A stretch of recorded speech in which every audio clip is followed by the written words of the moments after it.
I'm a senator, so I have access to some informations that common people cannot access. People are now scared and are scared to believe what is happening before their eyes because it is so serious and it blows up everything they know about the world and order. Many may have suspicions about this airspace, but very few have the courage and information to say this in public, especially fear. Not and the courage is it's not a quality of a politician. The courage is a quality of a common people who believe in God and who love people. I think that because my statement about you say harp, I would like to tell you something more. It's not only harp. There are geophysical weapons that we don't know. Harp is very old. Harp is invented 50 years ago. And one of my counselor is a general who work with this kind of weapons. So I have spoken with him, and he told me that I have to get out of this political secretomany and to tell the people the truth, even if it would be very risky. This general, 20 years ago, wrote a book, and the book name is Geophysical War, 20 years ago. His name is Emil Strainu, a great general, who now has, last year, had three time of trying to killing him, 3 times. And I do know that he knows a lot of secrets.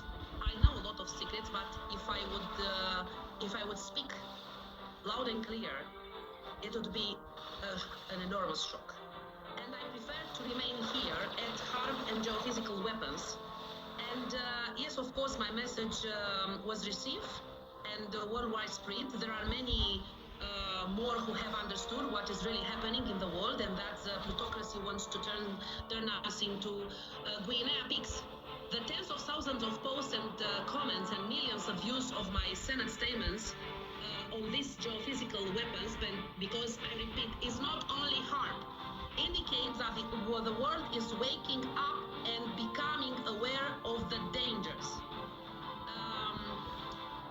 If you should follow my Facebook page, and someone to translate you all my statements and the statements for 2 days ago, you will see that I always said this kind of things. And all my colleagues from Senate are very afraid of me. They do not have courage. They have a lot of problems, panel problems, and they do not have the courage, and your politicians also do not have the courage to tell this truth. Yeah, it's very dangerous. It's very dangerous, yes. But I'm used with danger. Absolutely, and you will be remembered for your courage. Now, just in this next 4 minutes, can you please explain to the world, about some of these globalist players like George Soros and his cronies? What are they actually doing in your region of the world, and how are they influencing things? Yeah, George Soros is my friend. Yeah, it's my best friend, it's my best enemy, and he also thinks about me in this way. At this moment, the deep states and George Soros are making a war in our region, refusing through their puppets and peace negotiations any peaceful solution, and attacking anyone who is trying to avoid escalation of the conflict on an even larger scale. Anyone who talks about peace in Romania or in Europe or all over the world becomes an enemy of the people. Anyone who proposes a peaceful solution is assimilated to terrorists or traitors. That is happening with me too. Look at what happened to Turkey, because Erdogan tried to mediate the peace. The deep state become mad when hears the word peace. One of the most beautiful words on this planet is peace, and began to attack the peacemaker in every possible way. But let's remember what says the New Testament. Blessed are the peacemakers, for they will be called children of God. So if us, Those who ask for peace are the children of God.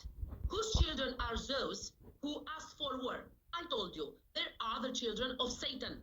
This is a proof that they are afraid of us, or for us, because we are speaking the truth. We have the courage to speak the truth. Anyone who speaks of peace is put on the pole of infamy and is attacked from all sides. This is what happened also in Romania when I'm glad to tell you here the first movement for peace in the world was mine in 26 February 2022, after, I don't know, 3 or 4 days after the war began. And it is a unique initiative named Neutrality for Romania, the Peace from Bucharest, because I asked all the countries to come to Bucharest in our House of Parliament, which name is House of People, House of Romanian Nations. It's the second greatest build in the world after the Pentagon. So I said, we have a lot of chambers. Come here and negotiate the peace, because it's very nice for the American, for NATO. They are 10,000 kilometers far away from this place, but we are at hundreds of kilometers next to the war. So for me, it's not acceptable to have war next to me. So next to my borders. The peace from Bucharest wasn't very nice, not even for the president of Romania, for the government from Romania. In 8 March 2022, I organized a protest in front of government. It is a day of a woman. It was a day of maternity.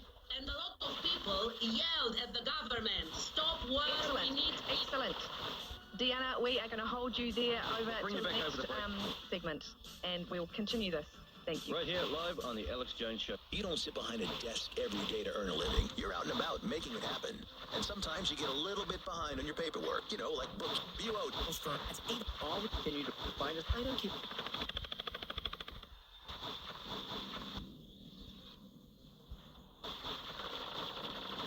And we're back for the final segment of the Alex Jones Show. Stay tuned at the top of the hour.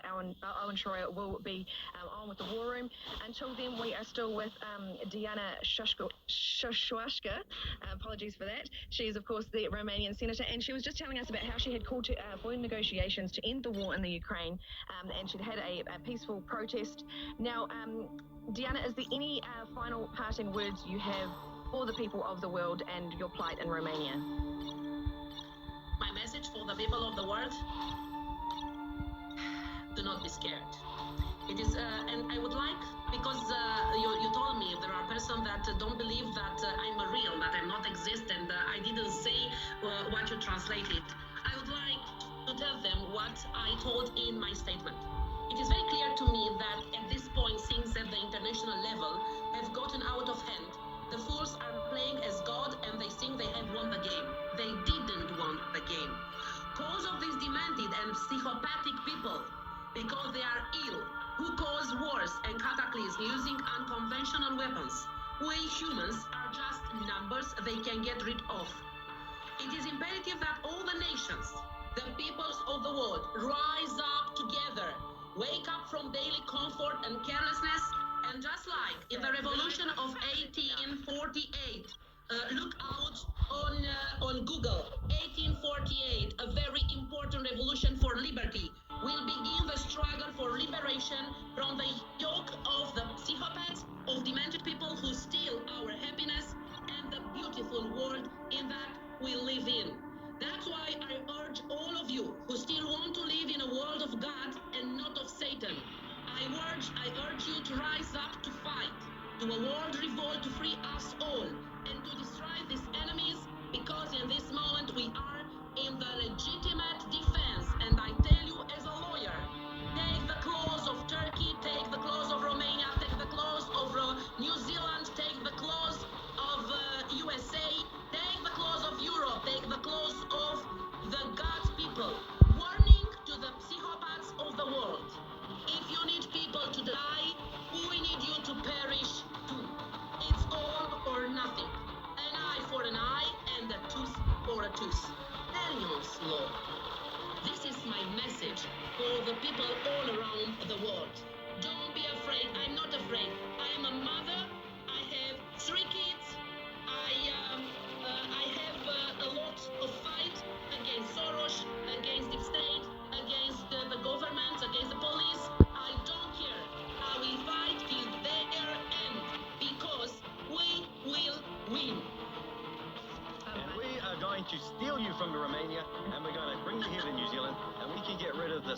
puppets that we have down in Parasite Palace. They laughingly call for Beehive. Thank you so much, Deanna, for joining us.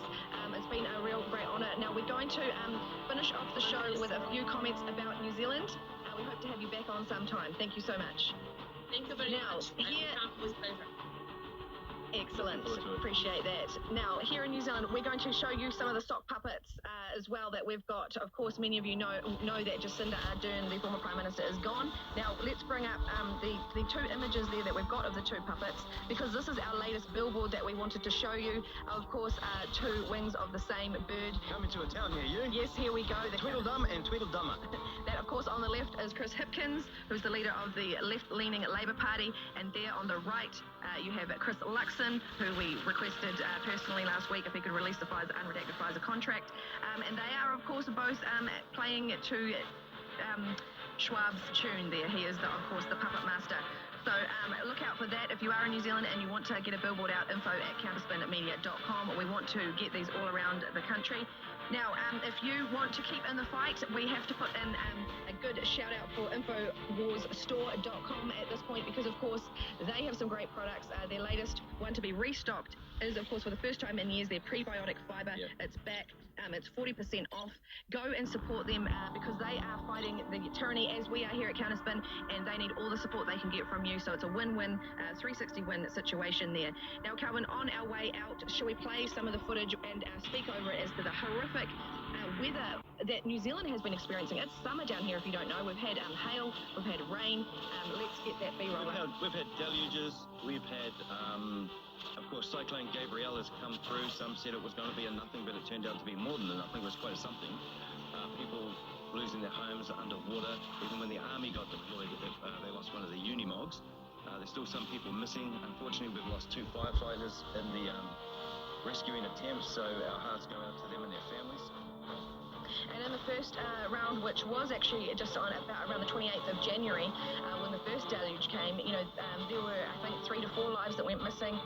What you're seeing here is very, very unusual in some ways. I mean, of course, yes, we have floods, but I don't remember ever seeing these types of floods in my lifetime.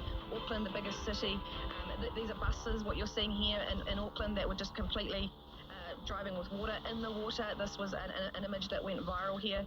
Now, bearing in mind, Auckland has been flooded previously, so it's not a new occurrence. What is new, of course, is because 30 years of Labour-linked local government did not spend enough money in infrastructure, stormwater, etc. They have basically done a rack, pack and stack of the city, brought in a lot of people, but the existing infrastructure was not enough to take care of it. And if you're not looking after your pipes, nothing's going to flow. And this is one of the reasons why. Of course, there's about $300 million missing from the Auckland Council budget at the departure of the Labour-connected Phil Goff and their city CEO. That needs to be investigated as well. Yes, and those images earlier were of supermarkets, the Auckland International Airport underwater, and in this last round this week of torrential rain on the east coast, it's we've got major state highways being disconnected from centres of major centres are being disconnected, people are being disconnected, and the Prime Minister made a statement yesterday saying that the recovery is going to take years, because this is really massive destruction, Kelvin. It's the fastest way to bring in the Great Reset, isn't it? Let's just destroy a country and have everyone pushed into another area, declaring those others uninhabitable, because New Zealanders would not have bought it otherwise. We have lived up to earthquakes. We've lived up in the past to tsunamis. We've lived up to this food shortages that are manufactured. I mean, we're now questioning the Christchurch earthquake with the boats offshore, the Chinese boat that was here when all this stuff started. We've had radar blips showing that there's anomalies in the atmosphere just prior to all this happening. So for those who say weather wars don't exist, we've just proven they do. You've got a senator who's got contact with military and intelligence people who all say this is true, this is actually happening. It's a war on, and they're after you. They have weaponized fear and they're using it against the people. We must weaponize hope and push back. Yes, and we are sending all our love and all our prayers to all of you Kiwis. This is just some of the latest footage that's been coming in, absolutely horrific. We've got a very small team here at Counterspin of volunteers, and 3 of our team members have had no power for the last 3 days. Look, houses just full of mud. It's absolutely heartbreaking for so many of you out there. So hopefully you are able to get this broadcast at some point. But, we have so much respect for you all. It's been such a hard time, and we really thank you for your support. If you want to help Counterspin, also go to counterspinmedia.com, get out there and give us a donation, because without your support, we can't go on, Calvin. And share. Shadow banning is a real thing. You find it on InfoWars, you find it on Band.video, Alex Jones, others who are doing the good fight, and their amazing team. You've got to support these people, otherwise the globalists will win. They will take and control the information, and you will be none the wiser. Thanks for watching. Stay tuned for Owen Schroyer, and we look forward to seeing you next time. And it's going to be epic. Keep up the fight, people. We ain't lost yet. Jake was in big trouble with the IRS. He owed how much? $92,000. Ouch. The IRS left no room for Jake to breathe. They put a lien on my house, took all the money out of my bank account. $10,000 in back tax. 800. Advertising to the Biden administration was anything. There was high in the water supply operation. Was these multiple Hawaii food production facilities up in flames, egg production sabotaged, fuel pipelines causing statewide emergencies, power grids attacked. All of these multiplying and alarming occurrences consistently relegated to independent reporting. Boy, next they'll be coming for the water. Oh wait, they are. Less than a month into the Biden administration was also a highly sophisticated attack on the water supply outside Tampa. Pinellas County Sheriff Bob Galtieri says a water treatment plant operator first noticed the remote access hack. The bad actor increased the amount of sodium hydroxide, or lye, in the water supply from 100 parts per million to more than 11,000. This type of activity and this type of hacking of critical infrastructure is not necessarily limited to just water supply systems. It can be anything. There was hundreds. Russell Murphy is referring to the fish now belly up in Leslie Run. He and his wife noticed them last night, barely 48 hours after the fiery derailment 5 miles away. We basically nuked a town with chemicals so we could get a railroad open. More than 250 trains have derailed in just the last decade. Half of those contained hazardous waste. 2 more train derailments were just added to the pile in Texas and South Carolina. 10 days prior, the controlled burn of vinyl chloride in East Palestine, Ohio, contains the foul stench of the corporocratic disregard for human life, at the very least. Vinyl chloride is very hazardous and very flammable. The other thing about vinyl chloride is that it boils at 8 degrees Fahrenheit, so it's shipped in its liquid form, meaning that when these trains crashed and these started leaking, they weren't just leaking liquid, but they were spewing boiling gas. There's maybe 1 million pounds of this toxic chemical spilling into the ground and also boiling off into the air. Of the many byproducts of burning vinyl chloride, one of them is hydrogen chloride. Hydrogen chloride is really unstable and latches onto water, like just water vapor in the atmosphere, and that turns into hydrochloric acid. So right now, government officials from the railroad, both the governor of Pennsylvania and Ohio, are calling burning off the 1 million pounds of this stuff a success, but not mentioning that it means that we have hundreds of thousands of pounds of acid in the air. This is their success. That ain't no storm cloud. That's the police policy. They're controlled burn. Lobbyists have successfully seen to it that their trains and an emergency electronic-controlled pneumatic brake system carrying the chemicals don't face federal regulations. Organized pandemics, cultural jackbooting, unyielding and increasing scarcity of food, water, and energy, weather manipulation, and airborne toxic events make for the perfect storm when subjected to an impending EMP event that would easily drive the masses and imprison those that objected into the detainment camps built under the guise of illegal immigration and documented in the 2010 Army publication 3-39.40. That's right.